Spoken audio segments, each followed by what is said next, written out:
কাউকে যদি কুফরি কালাম করা হয় বা জাদু করা হয়, সেক্ষেত্রে জাদু থেকে মুক্ত করবার জন্য অনেকগুলো আমল আছে। তার ভিতরে সবচেয়ে বড় আমল হলো সূরা ফালাকের আমল। নবী সাল্লাল্লাহু আলাইহি ওয়াসাল্লামকে জাদু করা হয়েছিল। লাবিদ ইবনে আসম নামে একজন লোক জাদু করেছিল।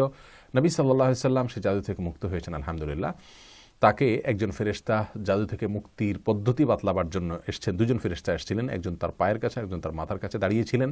তিনি সম্ভবত ঘুমিয়েছিলেন এবং স্বপ্নে দেখতে পাচ্ছেন যে একজন পায়ের কাছে ফেরেশতা, মাথার কাছে ফেরেশতাকে জিজ্ঞাসা করতেছেন এই লোকটার কী হয়েছে। বললেন জাদু হয়েছে, জাদু করা হয়েছে। কে করেছে? অমুকে করেছে। কীভাবে করেছে? পদ্ধতি বললেন।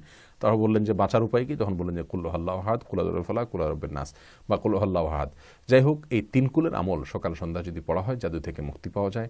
এবং এটা পড়ে শরীরে ফু দেওয়া, পানিতে ফু দিয়ে খাওয়া, এগুলো জাদু থেকে বাঁচার জন্য একটা গুরুত্বপূর্ণ আমল। এর বাইরে জাদু থেকে বাঁচার জন্য যারা রুকিয়া শরঈয়া বা শরঈ ঝাড়ফুঁক করেন কোরআন সুন্নাহর আলোকে, এই সমস্ত মানুষের শরণাপন্ন হতে পারেন। বিস্তারিত তাদের থেকে চিকিৎসা নিতে পারেন। আল্লাহ তাআলা তৌফিক দান করুন।